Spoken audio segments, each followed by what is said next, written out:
This is a place where knee-deep water is king. It's also the home to some of the most elusive and sought-after species.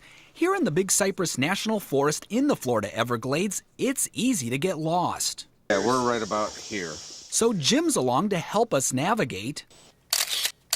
Connie is a photographer and author following us. She's writing a book on what we're tracking. And Lee Anderson is the man on the hunt. And it's probably because I'm looking for it. It's a concreta. And it's unusual what Lee is hunting. This is Harrisella. This is Epidendrum nocturnum. This is Polystachya concreta. Big words for some simply very, very rare orchids. When you get to see some of these orchids for the first time, especially in bloom, some of them are so rare, some of them haven't been seen in the last 20 years. And rare orchids are not always easy to find. These swamps are littered with things that crawl and bite. Using GPS and Lee's scent for flowers, some are easier to spot than others. This is the smallest of the leafless orchids, and these flowers aren't much bigger than the head of a pin. Some wild orchids are in bloom.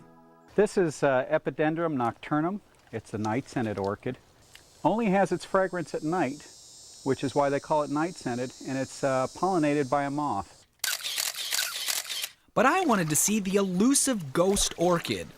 It's kind of considered as one of the holy grails. My need to see this living legend is partially because of the best-selling book The Orchid Thief, but also because of the movie adaptation. If the ghost orchid was really a phantom, it was still such a bewitching one that it could seduce people to pursue it year after year. A film that took Nicolas Cage and Meryl Streep into these waters.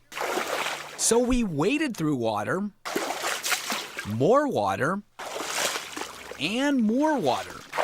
Until around sunset, we hit the jackpot, the orchid lottery.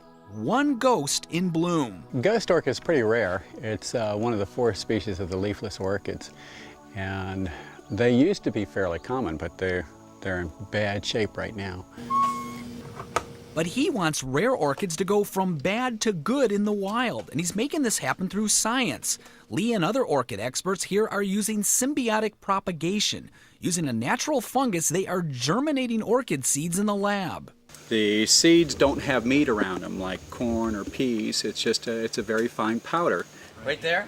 In other words, Lee and team are creating orchid life and returning it to the Everglades. This cigar orchid was born indoors, and they hope to replenish many endangered species in the future. However, there are still many mysteries, including why some orchids do well in the swamps and others don't. These biologists have set up monitoring stations to get 24-hour weather reports, and they believe Mother Nature may hold some of the answers when it comes to future orchid survival.